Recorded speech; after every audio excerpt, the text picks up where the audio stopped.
Tips ഒക്കെ ചോദിച്ചു. ടിപ്സോ? അല്ല, ഞാൻ ഇങ്ങനെ ചോദിക്കും. അല്ല, ഞാൻ നേരത്തെ പറഞ്ഞു ഇന്ന് രാവിലെയും കൂടെ ചോദിച്ചത് ടിപ്പ് ചോദിക്കല് തന്നെ ഫുൾ ടൈം ടിപ്സ്. അപ്പം ആദ്യമൊക്കെ അങ്ങനെയായിരുന്നു. പിന്നെ പിന്നെ പിന്നെ പിന്നെ നമ്മുടെ ഒരേ വൈബാന്ന് മനസ്സിലായി.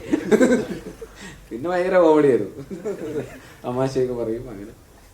അപ്പൊ ഞാൻ ഭയങ്കര ഫാനാണ്.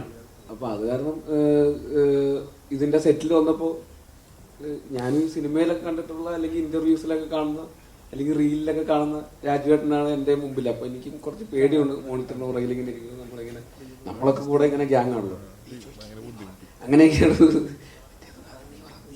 അങ്ങനെയൊക്കെയാണ്. അപ്പൊ ആദ്യമൊക്കെ അങ്ങനെയായിരുന്നു. പിന്നെ പിന്നെ പിന്നെ പിന്നെ നമ്മുടെ ഒരേ വൈബാന്ന് മനസ്സിലായി.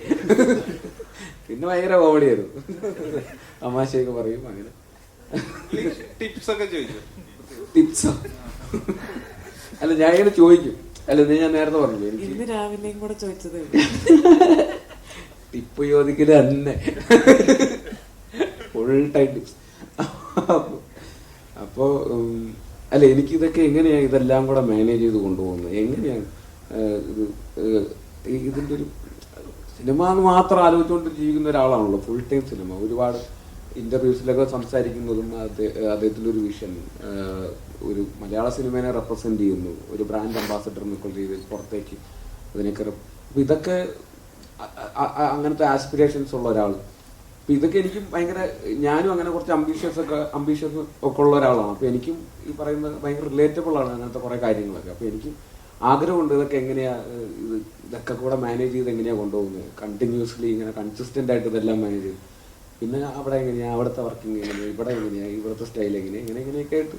പിന്നെ പഴയ കഥകൾ, ഒരുപാട് സിനിമകളിലെ കഥകളും തമാശകളൊക്കെ അങ്ങനെയൊക്കെ. ഇപ്പൊ ചെറിയ പ്രായത്തിൽ സിനിമയിൽ അഭിനയിക്കാൻ തുടങ്ങിയ ഒരാളെന്നുള്ള രീതിയിൽ ഇത്രയും വർഷത്തെ എക്സ്പീരിയൻസ് ഉണ്ടല്ലോ.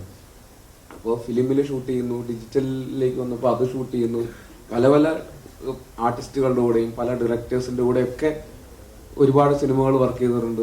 തെലുങ്കിൽ ചെയ്യുന്നു, ഹിന്ദിയിൽ ചെയ്യുന്നു, അങ്ങനെ പല ഭാഷകളും ചെയ്യുന്നു.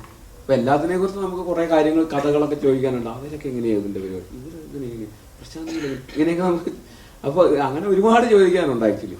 അപ്പൊ അങ്ങനെ ഞങ്ങൾ ഇടയ്ക്കിടയ്ക്ക് ഇങ്ങനെ ഞാൻ ടിപ്സ് ചോദിക്കാറുണ്ട്.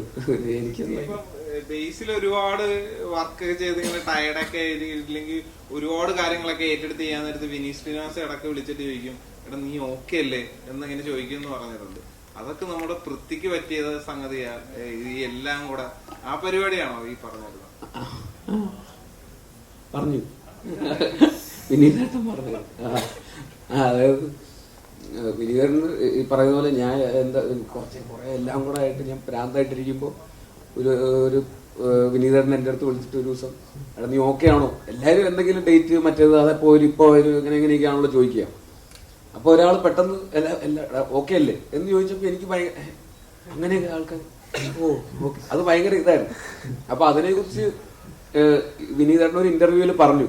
അപ്പോ അതിൽ വിനീതേട്ടൻ സംസാരിച്ച എല്ലാവർക്കും പൃഥ്വിരാജ് ആവാൻ പറ്റൂല്ലോ, അതുകൊണ്ട് ഞാൻ അവന്റെ അടുത്ത് ഓക്കെ ആണോ എന്ന് ഞാൻ ചോദിച്ചു എന്ന് അങ്ങനെ പറഞ്ഞായിരുന്നു. അപ്പോ അതൊക്കെ തന്നെയാണ് എനിക്കും അറിയുന്നത്, എങ്ങനെയാണ് അങ്ങനെ ആവുന്നത്.